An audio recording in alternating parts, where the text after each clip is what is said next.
About 10 o'clock we returned to breakfast, and Colonel Y having arrived, we are now preparing to continue our journey this afternoon. Anguangubo, 20th. We left La Gabia at 4 o'clock, accompanied by our hospitable hosts for some leagues, all their own princely property, through great pasture fields, woods of fir and oak, hills clothed with trees, and fine clear streams. We also passed a valuable stone quarry, and were shown a hill belonging to the Indians presented to them by a former proprietor.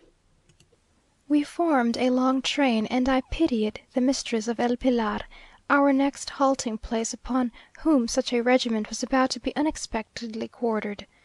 There were C n, K and I, and a servant, the Count de B and his servant, Mr. W and his servant, Colonel Y and his men, mules, arrieros, spare mules, and led horses, and all the mozos armed, forming altogether a formidable gang. We took leave of the Hechavarria family when it was already growing dusk, and when the moon had risen, found we had taken a great round, so that it was late at night when we arrived at El Pilar, a small hacienda situated in a wild looking solitary part of the country. A servant had been sent forward to inform the lady of the establishment of our approach, and we were most kindly received.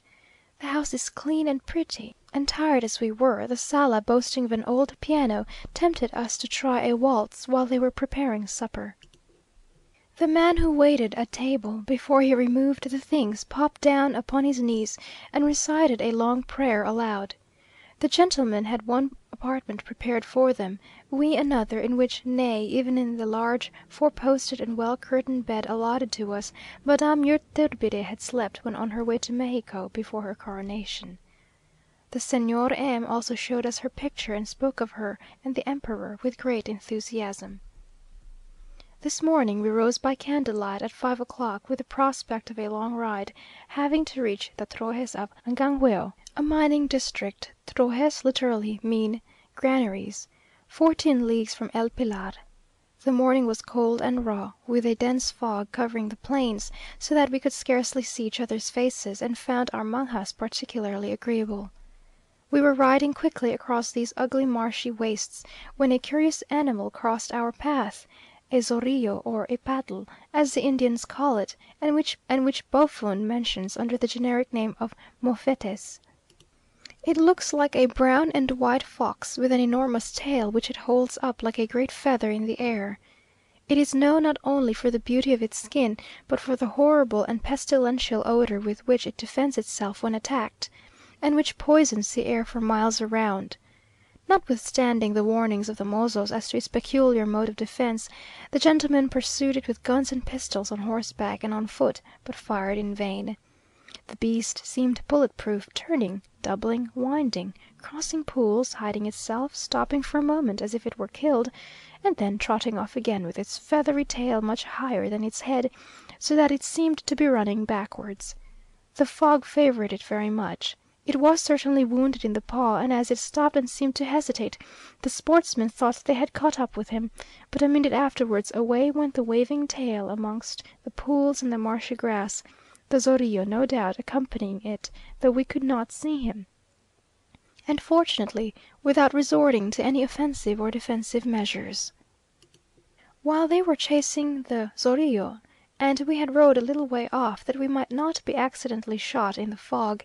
an immense wolf came looming by in the midst, with its stealthy gallop close to our horses, causing us to shout for the sportsmen, but our numbers frightened it, besides which it had but just breakfasted on a mule belonging to the hacienda, as we were told by the son of the proprietress of El Pilar, who, hearing all this distant firing, had ridden out to inquire into its cause, supposing that we might have lost our way in the fog, and were firing signals of distress.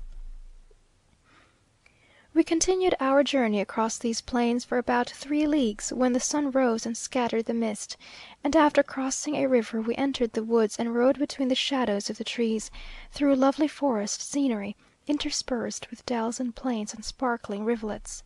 But by the time we left these woods and made our way up amongst the hills, the sun was riding high in the heavens, the pastures and green trees disappeared, and though the country was still fertile and the soil rich, its beauties lay hid in the valleys below. K's horse received a sort of coup de soleil, shivered and trembled and would not go on, so she mounted another, and one of the mozos led hers slowly by a different road to a village to be watered. About 1 o'clock we began to wish for breakfast, but the mules which carried the provisions had taken a different path, and were not in sight, so that, arriving at an Indian inn close by a running stream, we were unanimous in dismounting, and at least procuring some tortillas from the inmates. At the same time the Count de , very philanthropically, hired an old discoloured looking horse, which was grazing peaceably outside the hut, and mounting the astonished quadruped, who had never in his wildest dreams calculated upon having so fine a chevalier on his back, galloped off in search of more solid food, while we set the Indian woman to baking tortillas. He returned in about half an hour, with some bones of boiled mutton tied up in a handkerchief, some salt, and thick tortillas called gorditas, and was received with immense applause. Everything vanished in an incredibly short space of time, and we resumed our journey with renewed vigour. Towards the afternoon we entered the State of Michoacán by a road, destined to be a highway, traced through great pine forests, after stopping once more to rest at Las Millas, a few huts, or rather wooden cages, at the outskirts of the wood. Nothing can be more beautiful or romantic than this road, ascending through these noble forests, whose lofty oaks and gigantic pines clothe the mountains to their highest summits, sometimes so high that as we look upwards the trees seem diminished to shrubs and bushes, the sun darting his warm golden light between the dark green extended branches of these distant forest pyramids, so that they seem to be basking in the very focus of his rays.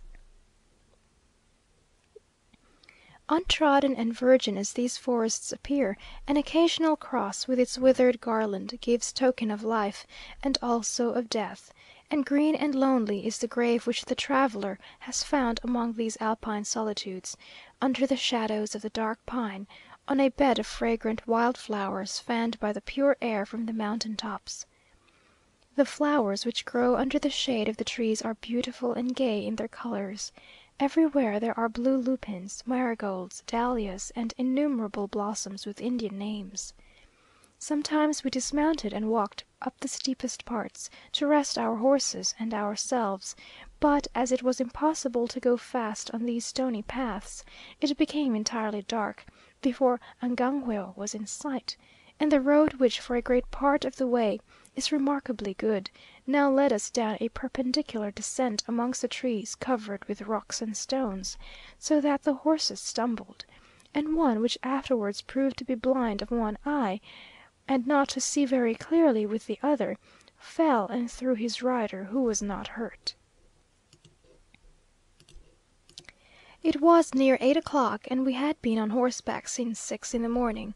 when, after crossing a shallow stream, we saw the fires of the furnaces of Angangueo, a mining village at the foot of some wild hills. We rode past the huts where the blazing fires were shining on the swarthy faces of the workmen, the road skirting the valley, till we reached the house of Don Carlos Hemberger, a Polish gentleman at the head of the German mining establishment. This house, the only one of any consequence at Angangueo, is extremely pretty, with a piazza in front, looking down upon the valley, which at night seems like the dwelling of the Cyclops, and within a very picture of comfort. We were welcomed by the master of the house, and by Madame B n, a pretty and accomplished German lady, the wife of a physician who resides there. We had already known her in Mexico, and were glad to renew our acquaintance in this outlandish spot.